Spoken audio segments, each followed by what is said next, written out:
We do want you to push the boundaries. And I think that's another really important part for me about the course, which is in that second sprint, we take that idea that you've been thinking about and mulling over in that months off, and we really put the bones of what that project looks like. What are you actually going to need to do? Who do you need to involve? And what are the steps that you're going to need to take in order to bring it to life? Again, we want you to keep it small, but the idea is that you lead something, so that some people who have come into the course as maybe aspiring leaders and maybe haven't even led anything, this is a great opportunity for them to bring a few people on board and try something and see what it feels like to lead and what it feels like to bring other people along the journey with all of the skills and the tools that we give you.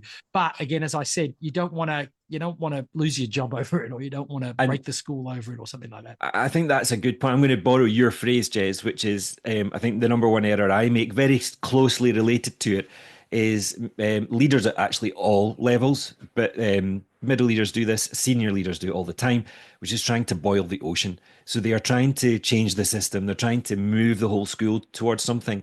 And I would say that just because maybe you are the head teacher, just because you're the head teacher or director doesn't mean that you've got permission to do that and that you're going to succeed in doing it. I think many head teachers know that. But a lot of middle leaders also bite off maybe more than they are able to chew. So again, understanding kind of where middle leadership begins and where senior leadership starts is really useful.